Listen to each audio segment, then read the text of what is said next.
Ayaw umandar, Honda Pitepay. Siyempre, babahagi natin sa inyo kung ano yung mga dapat i-check para mag-start o umandar ulit yung ganitong unit. Tara, una natin i-check brake light switch. So dapat pag pinreno yan, umiilaw. So wala, no, kahit naka-on yung susi. So may problema, sabihin possible pundi or di kaya sira yung brake light switch. So kaliwat kanan, no, wala, no. So susunod natin i-check itong mga fuse dito sa may malapit ng battery. So kalasin muna natin, then papakita natin sa inyo kung okay ba, no. Kalasin ko muna. Ano ba na number yun? Manual. Okay. 555520. Wala. Ikaw na yun. Wala.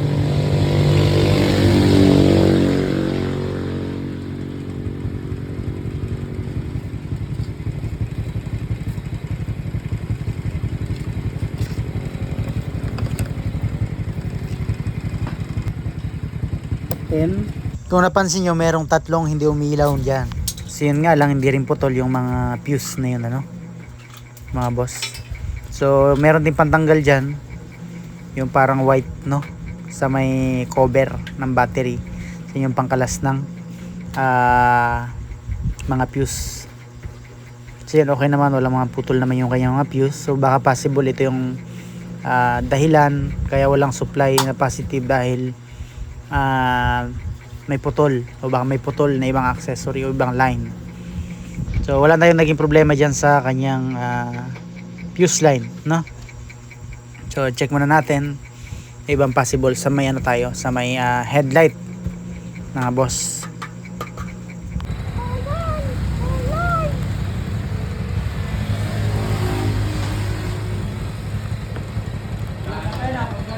So kung makikita nyo, no, okay yung push button, mga bossing. So wala tayong problema dyan.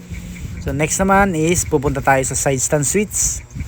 So buti nga lang madali na tong i-direct, no, dahil pag hinila mo lang yung socket, pwede naman pagdugtungin agad, no. So yan, no, pero matanggal yung 8mm na bolt, pwede mo na pagdugtungin yan ng wire para ma-direct na yung side stand switch. So testing natin, syempre ganoon naman talaga pag hindi nag-start, kasama yan sa tino-troubleshoot. So yan, start natin. So wala pa rin mga bossing. So wala dyan yung problema.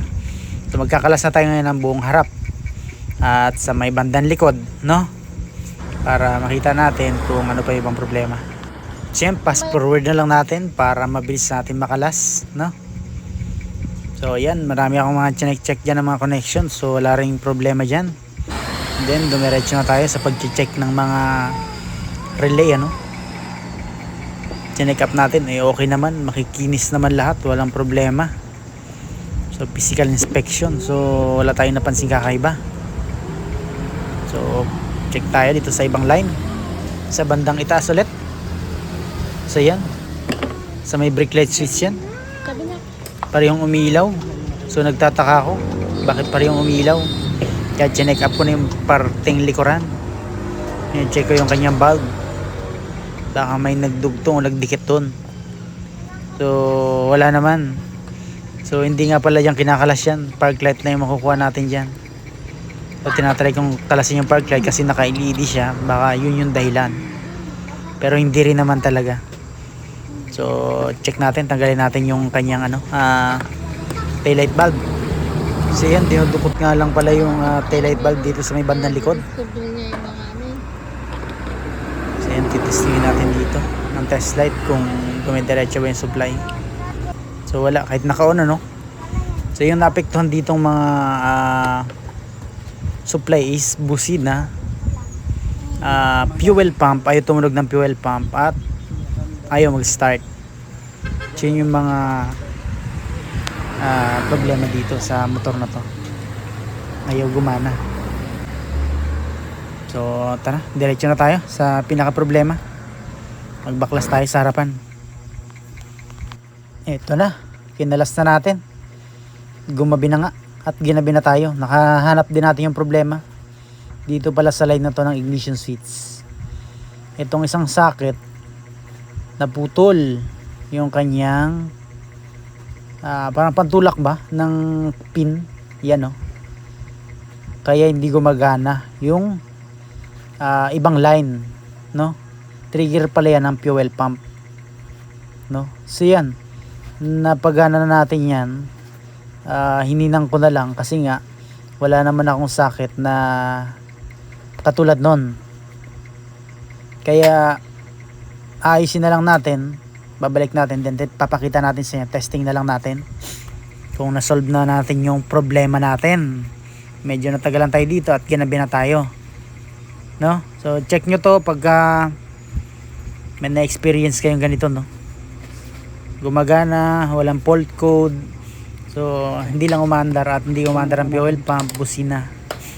So yan, okay na, testing na lang. So ito yung naputol, oh. Yan.